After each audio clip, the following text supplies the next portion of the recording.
हाश होली की पौराणिक कहानी। होली भारत का एक प्रमुख और प्राचीन त्योहार है, जिसे रंगों का त्योहार भी कहा जाता है। इसकी जड़ें पौराणिक कथाओं में गहराई से जुड़ी हुई हैं। होली की सबसे प्रसिद्ध कथा भक्त तारांकन प्रहलाद तारांकन, दैत्यराज तारांकन, हिरण्यकश्यप तारांकन और उसकी बहन तारांकन होलिका तारांकन से संबंधित है। हाश हिरण्यकश्यप का अहंकार। बहुत समय पहले एक शक्तिशाली असुर राजा था तारांकन हिरण्यकश्यप तारांकन। उसने कठोर तपस्या कर भगवान ब्रह्मा से वरदान प्राप्त किया था कि वह न तो किसी मनुष्य से मरेगा, न किसी पशु से, न दिन में न रात में, न घर के अंदर न बाहर, न अस्त्र से, न शस्त्र से, न धरती पर न आकाश में। इस वरदान के कारण वह अत्यंत घमंडी और अत्याचारी बन गया। उसने आदेश दिया कि उसके राज्य में केवल उसकी ही पूजा की जाए। जो भी भगवान विष्णु का नाम ले, उसे दंड दिया जाए। हाश प्रहलाद की अटूट भक्ति।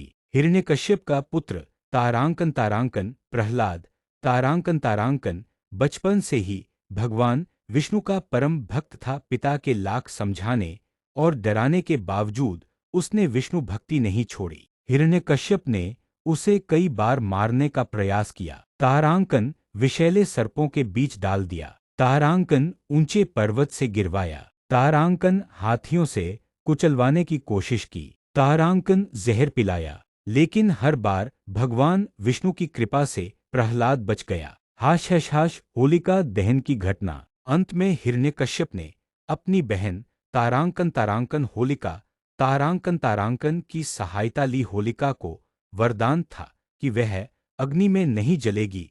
योजना बनी कि होलिका प्रहलाद को गोद में लेकर अग्नि में बैठ जाए, जिससे प्रहलाद जल जाए और होलिका सुरक्षित बच जाए। लेकिन हुआ इसके विपरीत। प्रहलाद भगवान का नाम जपते रहे और अग्नि में भी उनका बाल भी बांका न हुआ। वहीं होलिका, जो अपने वरदान का दुरुपयोग कर रही थी, अग्नि में जलकर भस्म हो गई। इस घटना की याद में आज भी होली के एक दिन पहले तारांकन होलिका दहन तारांकन किया जाता है, जो बुराई पर अच्छाई की विजय का प्रतीक है। हाश नरसिंह अवतार और हिरण्यकश्यप का अंत। होलिका की मृत्यु के बाद भी हिरण्यकश्यप का क्रोध शांत नहीं हुआ। उसने प्रहलाद से पूछा, तुम्हारा भगवान कहाँ है? प्रहलाद ने उत्तर दिया, भगवान हर जगह हैं। क्रोधित होकर हिरण्यकश्यप ने एक खंभे पर प्रहार किया। तभी उस खंभे से भगवान विष्णु तारांकन नरसिंह अवतार तारांकन आधा मनुष्य आधा सिंह के रूप में प्रकट हुए। उन्होंने संध्या समय न दिन न रात, महल की दहलीज पर न अंदर न बाहर, अपनी जांघों पर बिठाकर न धरती पर न आकाश में, अपने नाखूनों से न अस्त्र न शस्त्र, हिरण्यकश्यप का वध कर दिया। इस प्रकार भगवान ने अपने भक्त की रक्षा की और अधर्म का नाश किया। रंगों की होली क्यों खेली जाती है? होलिका दहन के अगले दिन रंगों से होली खेली जाती है।